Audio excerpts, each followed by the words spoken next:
Hello बच्चों, आज हम दोहे का प्रश्नोत्तर का अभ्यास करेंगे। पहला है पाठ में से। इसमें पहला सवाल है, रहीम ने कैसे व्यक्ति को मरे व्यक्ति के समान बताया है।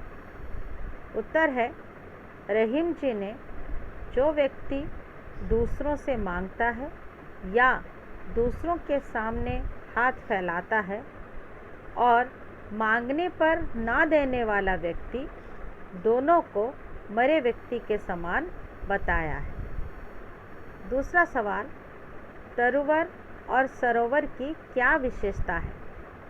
तरुवर और सरोवर दोनों परोपकार करते हैं।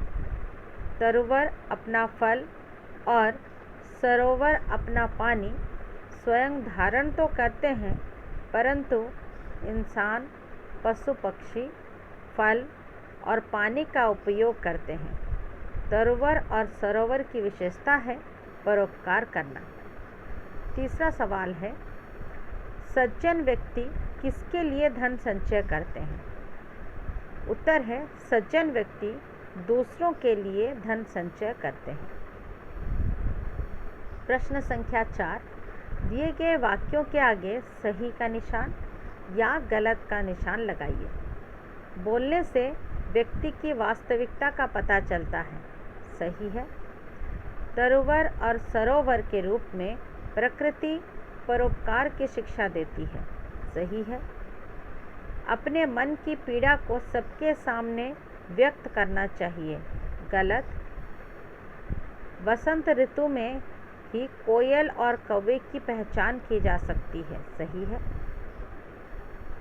अब आइए बातचीत के लिए का प्रश्नोत्तर करते हैं। रहीम ने अपने मन की बात मन में ही रखने के लिए क्यों कहा है। रहीम जी ने अपने मन की बात मन में ही रखने के लिए कहा है क्योंकि अपना दुख दूसरों को सुनाने से दुख बढ़ता नहीं, बल्कि उन दुख भरी बातों को सुनकर सब उस दुखी व्यक्ति का मजाक उड़ाते हैं। दूसरा सवाल, बड़ी वस्तु के सामने छोटे वस्तु के महत्व को कम नहीं मानना चाहिए। किसी घटना के माध्यम से समझाइए। उत्तर, एक साधु घूम घूम कर लोगों को सदुपदेश और सद्वाणी का ज्ञान दे रहा था। घूमते घूमते उसे बहुत प्यास लगी।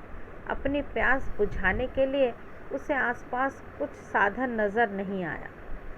चलते चलते प्यासा साधु समंदर के किनारे पहुंच गया। विशाल समंदर की नमकीन पानी से वह अपनी प्यास बुझा न सका। वहां से निराश होकर कुछ दूर जाने पर उसे एक छोटी सी तालाब मिली। तालाब के स्वच्छ पानी से उसने अपनी प्यास बुझाई।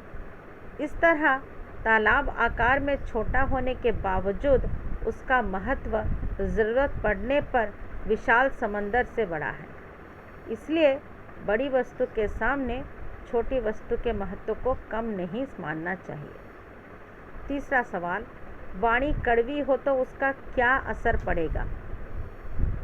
उत्तर, कड़वी वाणी प्रयोग करने वाले व्यक्ति से कोई बात करना पसंद नहीं करता। कड़वी वाणी से अच्छा भला काम भी बिगड़ जाता है। कटु शब्द बोलने वाला व्यक्ति समाज में सम्मानित स्थान प्राप्त नहीं कर पाता है। चौथा सवाल, रहीम जी ने सच्चे साथियों के बारे में क्या कहा है। आप किन्हें अपना सच्चा साथी मानते हैं और क्यों। रहीम जी ने कहा है कि संकट की स्थिति में साथ देने वाला साथी ही सच्चा साथी होता है। मैं अपने आप जिसको भी अपना साथी सच्चा साथी मानते हैं उसका नाम लिखेंगे और क्यों मानते हैं वो भी आप लिखेंगे। अनुमान और कल्पना। प्रश्न संख्या 1, ऐसी दो छोटी चीज़ों के बारे में अनुमान लगाइए जिनकी जगह बड़ी चीज़ें बेकार हैं। एक है, जो काम छोटी सी कैंची कर सकती है वह काम लकड़ी चीरने वाला दांतेदार बड़ा औजार जिसको आरा कहा जाता है वो नहीं कर सकता।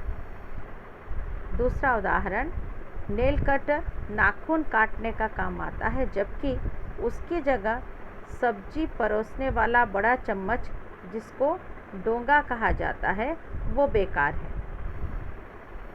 प्रश्न संख्या 2, मान लीजिए कि आपके एक मित्र को पैसों की ज़रूरत है और आपके पास भी पैसा नहीं है, तो आप अपने मित्र की सहायता किस प्रकार करेंगे? इसको आप स्वयं कीजिए। फिर आते हैं भाषा की बात की तरफ।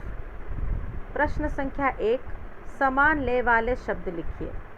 रीत उत्तर होगा मीत, पान उत्तर होगा दान, खात उत्तर होगा मात, नर उत्तर होगा पर। प्रश्न संख्या 2, नीचे स्तंभ क में शब्द दिए गए हैं और स्तंभ ख में शब्दों के अर्थ दिए गए हैं। शब्दों को उनके अर्थ से मिलाइए। लघु का अर्थ है छोटा, काक का अर्थ है कौवा, पीक का अर्थ है कोयल, सुजान का अर्थ है सज्जन, निज का अर्थ है अपना। आशा करती हूँ आप अपने कक्षा कार्य कॉपी में दोहे का प्रश्नोत्तर सुंदर अक्षरों में लिखेंगे। धन्यवाद।